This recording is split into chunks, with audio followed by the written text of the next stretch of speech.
या झाडाचा उल्लेख रामायणात सुद्धा झाला आहे। नमस्कार, मी जीवशास्त्रज्ञ डॉक्टर अभिषेक साटम। वृक्षवल्ली या आपल्या हरित संपदेवर आधारित सीरीजमध्ये आज आपण जाणून घेणार आहोत सीता अशोक या झाडाबद्दल। सिजालपेनियेसी फॅमिलीतील या झाडाचं शास्त्रीय नाव आहे सराका अशोका।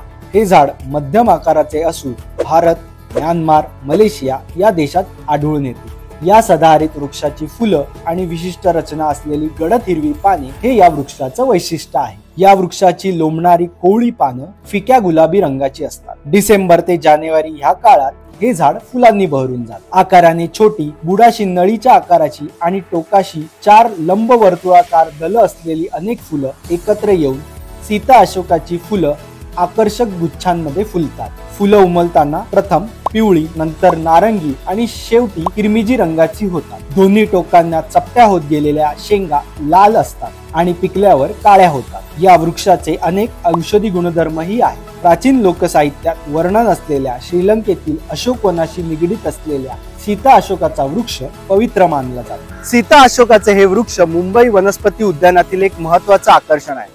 मग रील बघण्यात वेळ घालवण्यापेक्षा हे वृक्ष रिअल मध्ये बघण्यासाठी वनस्पती उद्यान व प्राणी संग्रहालयाला भेट दिली की स्पॉटेड डिअरच्या दिशेने सरळ चालत येताना रोज गार्डनच्या दिशेने तुमच्या उजव्या हाताला हे वृक्ष तुम्हाला पाहता येईल। सीता अशोक या वृक्षाची माहिती तुम्हाला कशी वाटली ते आम्हाला कमेंटमध्ये कळवा आणि हरित संपदेविषयी अशीच माहिती जाणून घेण्यासाठी द मुंबई झू या पेजला फॉलो करा, सबस्क्राईब करा आणि ही माहिती जास्तीत जास्त लोकांपर्यंत पोहोचवा। धन्यवाद।